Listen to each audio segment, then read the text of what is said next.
تمام میڈیا کے خواتین و حضرات کا بہت شکریہ، آپ شارٹ نوٹس پر آئے۔ پاکستان کے اندر بہت زیادہ جو ڈیولپمنٹس ہیں وہ تیز چل رہی ہیں، لیکن ایک ڈیولپمنٹ ایسی ہے جس پہ شاید ابھی تک وہ توجہ نہیں دی گئی میڈیا کی طرف سے اور سیاستدانوں کی طرف سے، لیکن اس نے بھی ایک نیا موڑ لیا ہے، اور وہ معیشت ہے۔ آپ کو معلوم ہوگا کہ جو اس ماہ کے آخر میں آئی ایم ایف کا اجلاس ہونے جا رہا ہے، جو تازہ اطلاعات آئی ہیں اس کے ایجنڈے میں بھی پاکستان کا موضوع اور پاکستان کو امداد دینا اور پاکستان کا پروگرام ریوائیو کرنا شامل نہیں ہے۔ اس کا مطلب یہ ہے کہ پاکستان میں معاشی حالات مزید سنگین ہونے جا رہے ہیں۔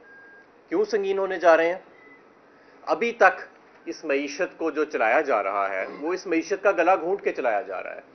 وہ آئی ایم ایف کا پروگرام اور وہ اوپر میں آج سے 6-7 ماہ پہلے پاکستان کو موصول ہو جانی چاہیے تھی، جب وہ موصول نہیں ہوئی، کسی دوست ممالک کی طرف سے امداد نہیں آئی، تو اسحاق ڈار صاحب نے معیشت کا گلا دبانا شروع کر دیا۔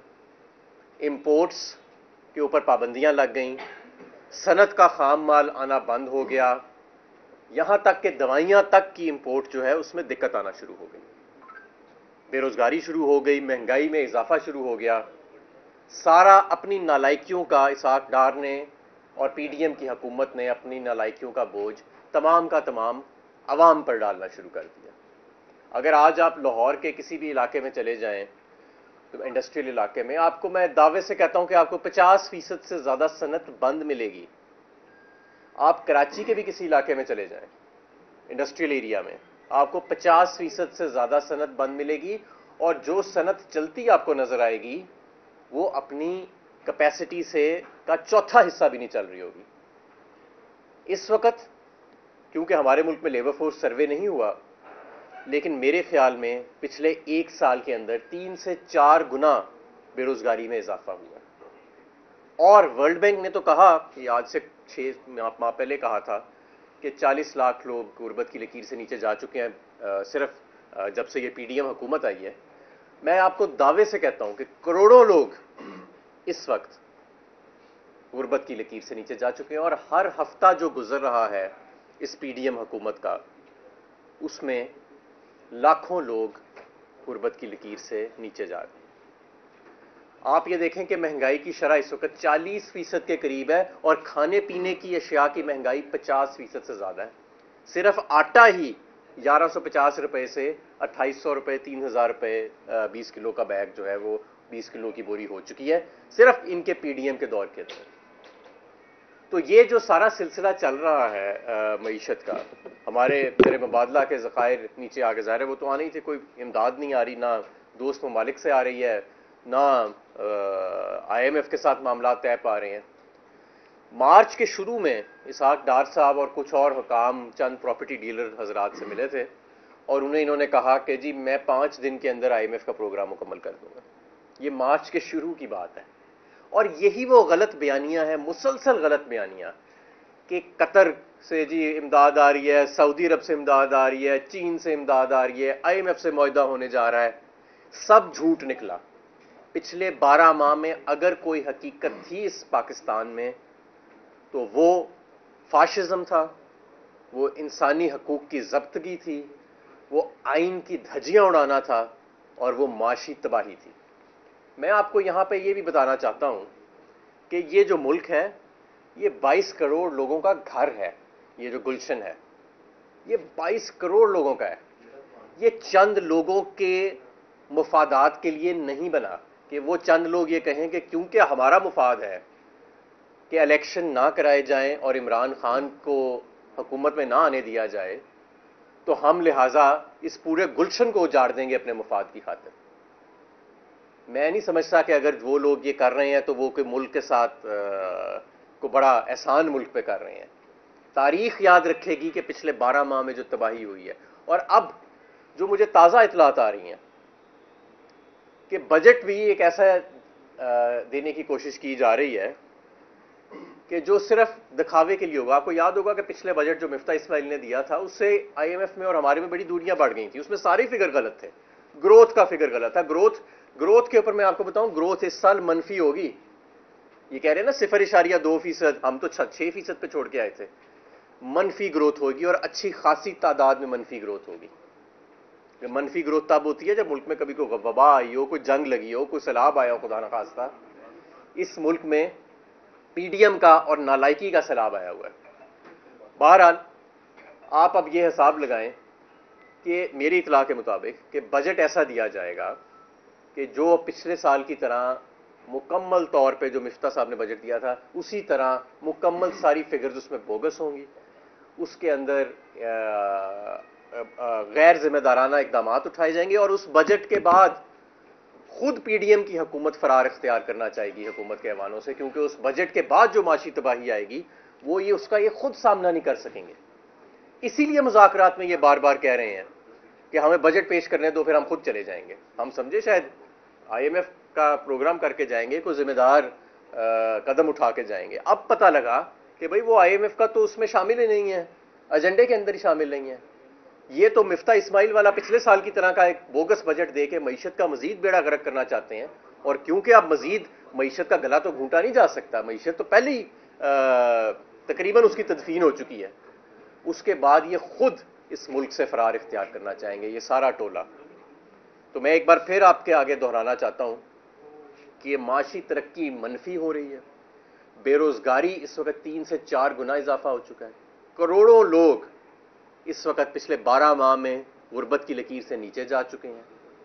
آئی ایم ایف کے ساتھ پروگرام کا اب پتہ لگا کہ دور دور تک کوئی اندیشہ ہی نہیں ہے. اور اس سارے کا نتیجہ کیا نکلے گا؟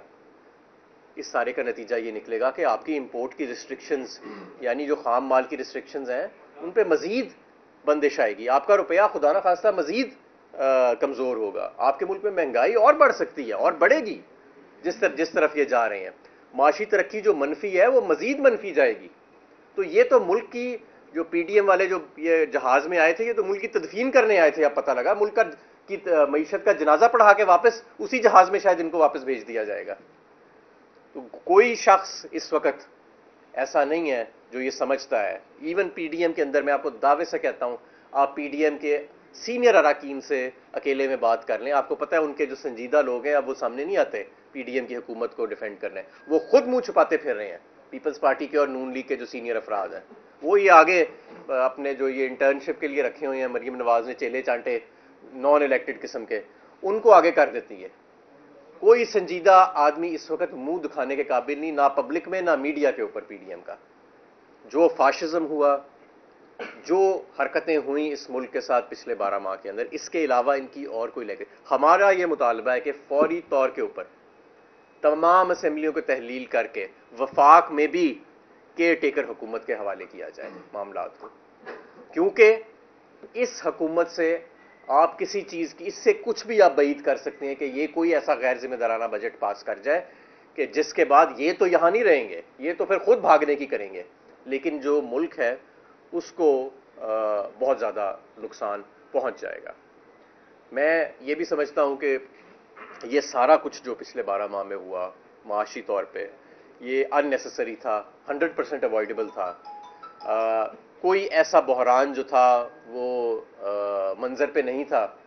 ورلڈ بینک اور آئی ایم ایف کی رپورٹس بھی موجود ہیں جو اس چیز کی گواہی دیں گی. 6% پہ اکنامک گروتھ جاری تھی، 12% پہ مہنگائی کی شرح تھی. اور آج آپ یہ صورتحال دیکھیں کہ کتنی ہم ایک انٹرنیشنل آئسولیشن کے اندر جا چکے ہیں. اور آپ دیکھیں کہ یہ جو ہمارے وزیر خارجہ اور ہمارے وزیر اعظم صاحب، وہ یاد ہی نہیں رہتا شہباز شریف صاحب وزیر اعظم ہے، وہ جب کہیں پہ ان کی کسی بیرونی دورے پہ فوٹو نظر آتی ہے تو یاد آتا ہے کہ یہ ہمارے ملک کا وزیر اعظم ہے. وہ ایک اپنا جو ان کا کنڈکٹ ہے بین الاقوامی فورمز کے اوپر، کس طرح پاکستان کی تذلیل کرائی جا رہی ہے. مطلب آپ سوچیں کہ وہ کون لوگ تھے جنہوں نے اسکرپٹ لکھا کہ یہ بلاول بھٹو جا کے ہندوستان میں پاکستان کی نمائندگی کرے گا، اور شہباز شریف جا کے وہاں پہ جب ملک جو ہے وہ ڈوب رہا ہے معاشی تباہی کے اندر تو وہ تیسری قطار میں کھڑا ہو کے فوٹو کھچا رہا ہوگا کنگ چارلز کے پیچھے. مطلب یہ کون لوگ تھے جنہوں نے اس پاکستان کے ساتھ یہ ظلم کیا، اور وہ کون لوگ ہیں جو آج بھی ان کو ان کے عہدوں پر برجمان رکھنے کے لیے اور پاکستان پر مسلط رکھنے کے لیے دن رات محنت کر رہے ہیں اور اس قوم پر ظلم کر رہے ہیں. اس سب کا سوال کا جواب پوری قوم کو پتہ ہے. اور اس ابھی بھی وقت ہے، فوری طور پر انتخابات کی طرف جایا جائے اور اس ملک کو مزید معاشی تباہی سے، مزید سیاسی اور آئینی تباہی سے بچایا جائے. بہت شکریہ. یہ بتائیے گا، ابھی آپ نے بجٹ کی بات کی اور ہمارے سورسز سے یہ معلوم ہوا ہے کہ بجٹ میں 100 سرکاری ملازمین کی تنخواہیں 50% بڑھانے کی تجویز دی گئی ہے اور پیٹرول 100 روپے کم کرنے کی تجویز دی گئی ہے. ایسے بجٹ لانے کی کوشش کی جا رہی ہے کہ عوام کو ریلیف دیا جائے اور الیکشن بنایا جائے. آپ سے دیکھیں، معیشت اب اس نہج پر آ چکی ہے کہ اب یہ تو صرف ایک آپ سمجھ لیں کہ کسی کی آنکھوں میں دھول جھونکنے کے یہ تو آپٹکس ہوئیں گی صرف.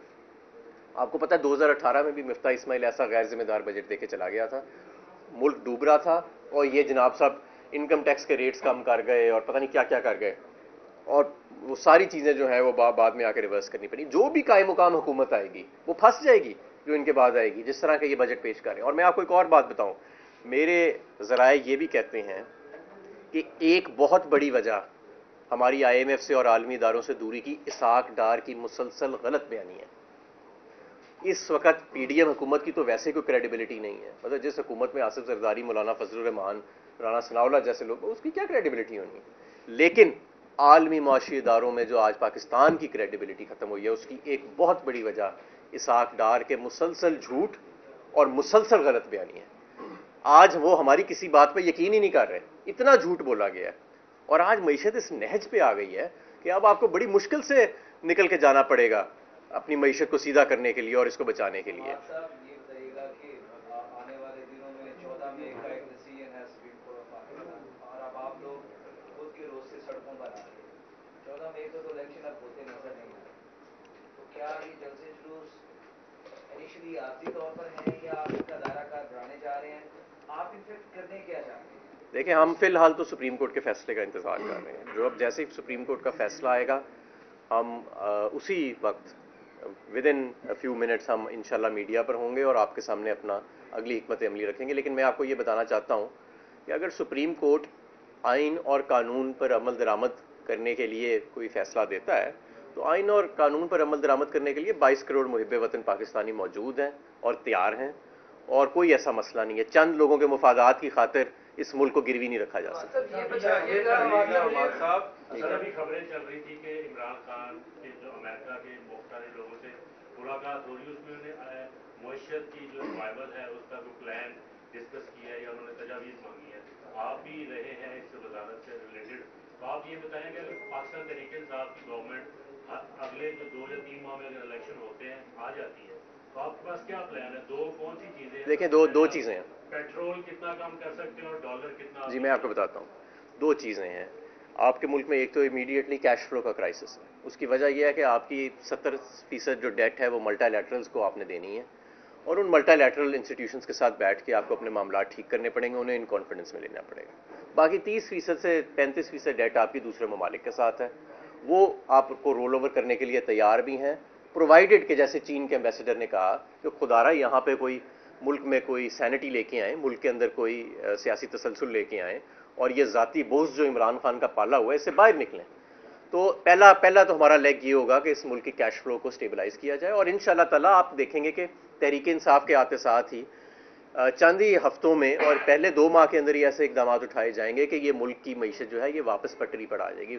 سخت اقدامات ہوئیں گے آئی ایم ایف کو واپس آن بورڈ لانے کے لیے، لیکن ملک کی معیشت کو پٹری پر لایا جائے گا. دوسری چیز یہ ہے کہ اس ملک کی کیش فلو کو، ایکسٹرنل فائنینسز کی جو کرائسس ہے اس کو سٹیبلائز کرنے کے بعد آپ کو ان پیرلل اسٹرکچرل ریفارمز کرنے پڑیں گے، جس کے اندر پرائیویٹائزیشن شامل ہے، جس کے اندر انرجی مارکیٹس کی ڈی ریگولیشن شامل ہے، جس کے اندر tax to G D P آپ کا جو 11% جو ہم چھوڑ کے گئے تھے اس سے کم ہو کے 8% پہ آنے والا ہے اس سال، اس کو دوبارہ ریوائیو کرنے کی بات ہے، تاکہ یہ آپ کا جو مسلسل فسکل ڈیفیسٹ ہے، آپ کو پبلک ایکسپینڈیچر کا مکمل اوور ہال کرنا پڑے گا. آپ کو جو محکمے ڈیوالو ہو چکے ہیں وفاق میں وہ محکمے ختم کرنے پڑیں گے، اور پھر جا کے اس ملک جو ہے یہ واپس پٹری پر آئے گا. تو یہ بہرحال ایک لمبا موضوع ہے. یہ بتائیے گا، آپ نے پہلے بھی جلسے کیے، لانگ مارچ کیے اور حکومت کی جانب سے آپ پر تشدد وغیرہ کیا گیا، اب آپ پھر سڑکوں پہ آ رہے ہیں تو رانا ثناء اللہ پہلے ہی کہہ چکے ہیں کہ آپ لوگ آئیں گے تو آپ کا علاج کیا جائے گا، تو پھر کوئی ایسے دنگے فساد ہوں گے؟ دیکھیں، بات یہ ہے کہ ہم تو آئین اور قانون کے نفاذ کے لیے نکلیں گے، اور اگر کسی نے آئین اور قانون کے نفاذ میں رکاوٹ ڈالنے کے لیے ہم پر تشدد کیا تو تھوڑا تشدد جو ہے وہ ہم پہلے بھی سہ چکے ہیں. ہمارے لوگوں کو تو کیا کچھ نہیں کیا گیا، اور اس ملک کے لیے جو کر گزرنا ہے وہ انشاءاللہ تعالیٰ پھر کر گزریں گے آئین اور جمہوریت کے لیے. لیکن ہم کو غیر آئینی یا غیر قانونی یا غیر جمہوری قدم نہیں اٹھائیں گے. یہ سب کچھ آئین اور جمہوریت اور سپریم کورٹ کے فیصلے پر عمل درآمد کے لیے. آہستہ آہستہ آہستہ. ہاں ابھی 90 روز سے زیادہ ہو چکے ہیں. ہاں سپریم کورٹ اگر 14 مئی کو نہیں کرواتا, آپ لوگوں نے جو کمیٹی بنائی تھی اس میں یہ فیصلہ ہوتا کہ جولائی یا جون میں ہو جائے, تو تب آئین القانون کہاں گیا 90 روز کا جو معاملہ تھا؟ اور دوسرا یہ بتائیے گا مجھے 2018 میں جب آپ لوگ آئے کتنے قرضے اس ملک پر تھے, اور 2022 کو جب آپ گئے ہیں کتنے قرضے اس ملک پر آپ چھوڑ کے گئے, اور کتنا سمجھتے ہیں قرضے لینے سے؟ چلے ایک سوال پوچھے نا. دیکھیں جو قرضوں کی بات ہے, جتنا پچھلے سال ایک سال کے اندر تقریباً میرا خیال ہے 1000 ارب جون سے لے کے اپریل تک ہم نے قرضہ لیا تھا, اس حکومت نے 3300 ارب روپیہ لے لیا, یعنی اس سے 3.5 گنا زیادہ اسی مقدار کے اندر قرضہ یہ لے چکی ہے. اور ہمارے جو آخری 2 سال تھے کووڈ کی وبا کے باوجود پاکستان کا ڈیٹ ٹو جی ڈی پی ریشیو نیچے جا رہا تھا. اب سوائے پی ڈی ایم کے ملک میں کوئی وبا موجود نہیں ہے, لیکن پاکستان کا پچھلے 12 ماہ میں ڈیٹ ٹو جی ڈی پی ریشیو اوپر جا رہا ہے. دوسری بات آپ نے کی کہ یہ سپریم کورٹ نے آگے کیوں کی تاریخ, بھائی ظاہر ہے اگلا بندہ ڈیٹائی پہ آیا ہوا ہے. سپریم کورٹ نے حکومت کو بار بار موقع دیا کہ آپ آئین اور قانون کے تحت چلیں اور الیکشنز کرائیں, اور جو لاجسٹکلی پاسبل تھا الیکشنز کے لیے 2 ہفتے آگے کرنا وہ انہوں نے کیا. ظاہر ہے کہ یہ بہتر تو یہ ہوتا کہ 90 دن سے 1 دن بھی آگے نہ جاتا, لیکن یہ اس لیے کیا گیا کہ ان کو موقع دیا جائے کہ انتظامات کرا لیں اور کوئی بڑا قدم سپریم کورٹ کو نہ اٹھانا پڑے. لیکن چند لوگوں نے یہ فیصلہ کیا ہوا ہے کہ آلدو آئین کے اندر صاف واضح لکھا ہوا ہے کہ اس ملک کے اندر صوبے کا اور وفاق کا الیکشن علیحدہ ہو سکتا ہے, لیکن آج آصف زرداری جیسا شخص پورے آئین کو کے اوپر بھاری ہے اور سمجھتا ہے کہ وہ اس کی جو خواہش اور منشا ہے جو ساری عمر اس نے گزاری ہے اپنے ٹرانزیکشنز کے اندر, کہ شاید اس کی وزڈم جو تھی وہ پورے ملک کے آئین سے زیادہ ہے, اور اس کے کہنے کے مطابق یہ الیکشن جو ہیں یہ ایک ہی ڈیٹ پر ہو جائیں گے. بہرحال اس وقت جو صورتحال موجود ہے پاکستان کے اندر وہ بہت ہی گمگیر ہے. سیاسی اور آئینی طور پہ تو جو انہوں نے ملک کو کے ساتھ کیا ہے وہ میں نے آپ کو بتا دیا ہے. جو معاشی طور پہ اس ملک کے ساتھ کیا گیا ہے اس کی پہلے نوید نہیں ملتی. یہ سارے اکنامک ہٹ مین بن کے پاکستان میں آئے تھے اور انہوں نے ثابت کیا کہ یہ اکنامک ہٹ مین ہے, اور آج پاکستان کو یہ اتنا دور کر چکے ہیں عالمی اداروں سے, اور پاکستان کی معیشت کو اس نہج پہ لے آئے ہیں کہ اب بڑی مشکل سے اور سخت اقدامات اٹھا کے اس کو واپس پٹری پر لایا جائے گا, ورنہ خدا نہ خواستہ میں آپ کو بتاؤں یہ ہمارا ملک جو ہے نا اس کے اندر کوئی فرق معاشی اصول نہیں چلتے. آپ ارجنٹینا کا حال دیکھ لیں جب وہ ملک ڈیفالٹ کرتا تھا, یا وینزویلا کا حال دیکھ لیں وہاں پہ کیا تباہی برپا ہوتی ہے, یا سری لنکا کو دیکھ لیں آج کل وہاں پہ خدا نہ خواستہ کیا آفت آئی پڑی ہے. وہاں پہ پیٹرول اور ڈیزل کیونکہ ان کے پاس وہ بھی منگانے کے پیسے نہیں رہے, تو اس کی وجہ سے پوری فوڈ سپلائی چین ڈسرپٹ ہو گئی ہے. اور سری لنکا اتنا سا ملک ہے, یہ آپ کے لاہور شیخو پورہ گجرانوالا کا جو ڈویژن ہے نا اس میں پورا سری لنکا آ سکتا ہے. تو پاکستان جیسے ملک کے اندر خدا نہ خواہ یہ کس اپنے ذاتی مفادات کے لیے جس تباہی پر یہ چند افراد ہیں, یہ چند افراد ہیں, زیادہ نہیں ہیں, ان کی اپنی جماعتیں ان کے ساتھ نہیں ہیں, یہ چند لوگ اپنے ذاتی مفادات کے لیے پاکستان کو کس نہج پر لے آئے ہیں. اس سے بڑا ظلم اور اس سے بڑی لالچ کی اور اس سے بڑی جبر کی داستان پوری دنیا میں کہیں نہیں ملتی. اچھا آپ 90 دن کا کہہ رہے ہیں, 90 دن میں تو الیکشن ہونے نہیں, مقتدر حلقوں کا تو 5 سال کے بعد بھی کرنے کا پروگرام نہیں ہے. وہ کہتے ہیں کہ جب تک عمران خان کی پاپولیرٹی کم نہیں ہوتی الیکشن نہیں. تو پھر یہ بات آ کے ٹی وی پر کریں نا, پھر یہ بات آ کے پھر مارشل لا لگا لیں. دیکھیں نا آگے پنجاب پولیس کو رکھنا ہے, آگے رکھنا ہے سویلین اداروں کو, تو پھر بات یہ پیچھے رکھ کے کیوں کر رہے ہیں؟ پھر مارشل لا لگا لیں اور یہ بات کھل کے کریں. پاکستان کا جو آئین ہے, پاکستان کا جو جمہور ہے, وہ پاکستانیوں کی ریڈ لائن ہے, اور کسی مائی کے لال کو یہ جرت نہیں ہونی چاہیے کہ وہ پاکستان کے آئین اور پاکستان کے جمہور کے اوپر اس طرح کی حرکت کر سکے. جی یہ بتائیے گا کہ ماضی میں ہم نے دیکھا کہ پی ٹی آئی اسٹیبلشمنٹ کی بی ٹیم بن کر کھیلتی رہی 2011 سے 2018, پھر حکومت میں آ گئی. اب سپریم کورٹ کی بی ٹیم آپ بن گئی ہیں,